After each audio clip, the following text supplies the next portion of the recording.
There's one thing that ruins budding relationships unlike anything else. And today I'm going to tell some of my stories, but the truth is this can happen to men, this can happen to women, to gay people, straight people. It can happen to you. And that thing is neediness. On the extreme side, it's the person who on the first date starts talking about how they want to marry you and what they're going to name your kids. But maybe you've experienced the lighter side, which is you send a text to someone you like, and then rather than moving on with your day, you find yourself checking it, wonder why haven't they gotten back.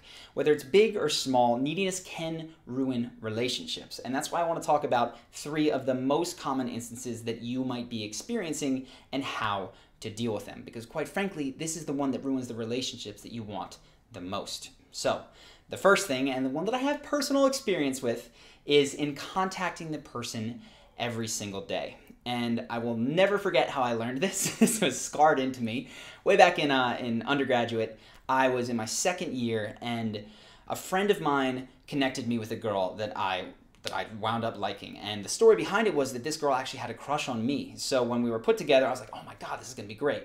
Hung out on a Thursday night, had a lot of fun, and by the end of the night, I was smitten. So I invited her out Friday, said, do you want to come to this place? She was very enthusiastic. She said, yeah, let's do it.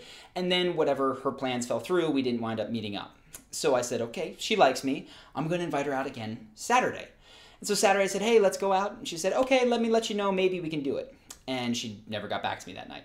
So I'm thinking, okay, she definitely likes me. So what I need to do is invite her out on Sunday. And I invited her Sunday, and she wrote back some sort of middling response. And by the time that I went to ask my friend to re-coordinate another meeting with us, she said, it's over. You blew it. It's too late. She's no longer interested.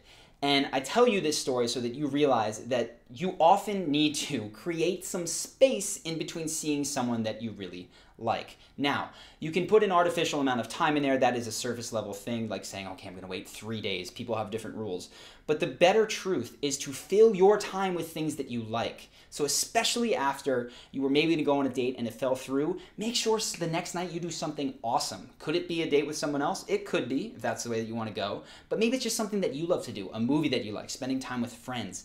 Especially when you feel yourself getting very invested in someone that you don't know that well, go back to the things you love and make sure you're doing them. Because if not, you're going to go all in on that person and it will ruin it. So the second thing that comes up and I see is begging and pleading. Now, you might be thinking, okay, I'm clear here. I don't beg, I don't plead. I've never done that. But it's more common than you think. When I say begging, what I mean is you invite someone out. You say, hey, would you like to go tonight? And they say, I'm sorry, I've got this thing that I need to do. And rather than saying, okay, cool, we'll do it later, you say, come on, it's going to be so much fun. You know you want to. Like, just cancel those plans. It'll be great.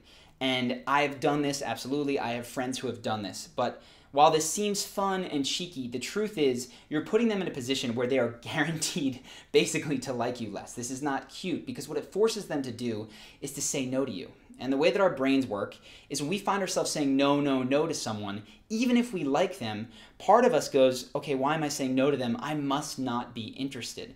Plus, you're asking them to devalue their own time so that they can invest in you, which tells them that's what you would do for them, which is the crux of neediness. This is you not valuing your own time or their own time. The appropriate answer here, as long as they didn't flake last minute and it's not a terrible thing where they just like stood you up after you bought some really expensive tickets or something, which you shouldn't do early on anyway. But the appropriate thing is just cool, have fun, and then make plans several days later. Very simple. The third thing here, and this is one, again, that I have very personal experience with, is in changing your schedule for the other person. Now, this is one that I've learned and forgotten over and over again. Most recently, it can happen to a relationship that's been going on. I had been seeing a girl for a period of time. We really liked one another, but for her own reasons, she started to put in less effort and pull back and become less available. And because I liked her and I'd been spending time with her, my response was, okay, I'm going to be more available. I've got this flexibility. My time is, I can work this time, and my friends are pretty flexible too. So if she says we're going to hang out Tuesday but then cancels, I'll just make sure that I'm free Wednesday for lunch.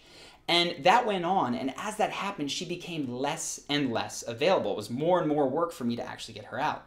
So it came to a head on a Sunday night, and we had plans to meet at about 10 o'clock. She called me at like 9 and said, hey, I'm really sorry, I'm at my family's, and I'm not going to be able to make it out tonight. And I've got plans Monday, I've got plans Tuesday, I've got work Thursday and Friday, so maybe we can do something on Wednesday. And earlier, what I would do is, absolutely, great, Wednesday it is. Also, bummer that you kind of flaked on me last minute, but I forgive you. And what I did instead here was very simply, because my friends had asked me earlier that day if we could go out Wednesday. There was no fixed plans, but my friends had said it, and so I told her, I've got plans Wednesday night, so I can't. And she paused and said, well, wait a second, if you can't Wednesday, then I can't see you this week. I said, yeah, that's what it sounds like. And she started to go, well, why don't you just cancel your plans? I said, no, I'm not going to cancel my plans. I have plans with my friend. And I could hear her starting to get more frustrated and nervous, and she said, okay, let me call you back. She hung up the phone. 10 minutes later, she called me. She said, I'm going to wrap up here. I'm going to finish with my family. I'm going to see you tonight like we had planned. And so she came over, and we hung out as we had planned to do at 10 p.m. And I tell you this story not because this was a huge victory. She came over on Sunday and, not Wednesday, but because this was a turning point in the relationship. Whereas she had pulled away previously, when I started to protect my own time and invest in the promises or even just the brief plans that I made with my friend, she began to put in more effort. She stopped pulling back, and she started to match and becoming more flexible rather than me having to be the one that was constantly adjusting for her. And quite frankly, I think this probably saved the relationship. So if you sense that this is you're getting down this line where you're the flexible one, you're always adjusting for the other person, and you're like changing plans so that they can cancel last minute, what I really recommend that you do is start becoming a planner, meaning at the beginning of your week, set up things that you have to do. Even if it's as simple as on Thursday night, you're gonna watch a TV show with your roommate. So if you get asked to go out Thursday night, you can't because you have to watch a TV show with your roommate. When you protect and respect your own plans, people will respect you more. This isn't to say that later in a relationship, you cannot have a little bit more flexibility after you've got a give and take, but early on, it's the kiss of death to start flaking on your friends for someone else.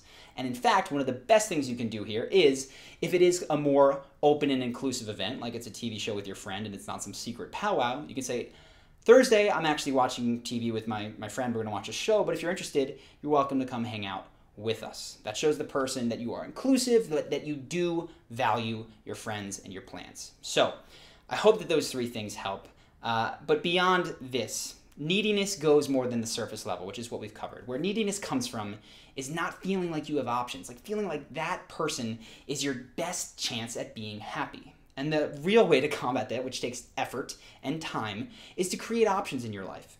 That doesn't just mean dating other people, though it can. That's going to clearly give you some options on a Friday night. But it can also mean investing in your fitness regimen, which you have to do, creating a business, more habits, spending time with friends. The more things that you have in your life that make you happy, and the less willing you are to compromise on those, actually the more people you will draw towards you, because you are valuing yourself and investing in you, and that is going to signal to them that they need to do the same. So I hope that this has given you something to reflect on. Maybe you've seen some neediness in yourself that you can begin to root out. But I know that this video covers a lot of what happens after the first meeting, but a lot of people have asked me, well, how do I actually get that to occur? And there are some simple things, some simple 3 things typically that I will say to a girl that I'm interested in when I want to talk to her. And we set up a video that has that. If you want to click the link here, that's going to take you to another page where you can drop your email and then get those 3 things that typically I use to start conversation many of the times. Now, do these work for women or gay people, gay men, women? I'm honestly not sure. I've only been myself and my experience is limited. So I will say these absolutely work for guys that are interested in women. Everyone else, I'm sorry, I don't have the experience and I'm not certain. But regardless of who you are, I do hope that you decide to subscribe to the channel. It's not all the time that we do dating advice, but I've seen this happen to a bunch of friends recently, and I wanted to touch on it because neediness is not just going to kill your romantic relationships, it can actually ruin friendships. So when you start investing in yourself, things just go better across the table. So I hope that you guys decide to subscribe to the channel. It's going to be much more than dating. We've got charisma, confidence, all those kind of things, plus celebrity breakdowns. And of course, any comments, go ahead and drop them below. I hope that you've enjoyed this video, and I look forward to seeing you in the next one.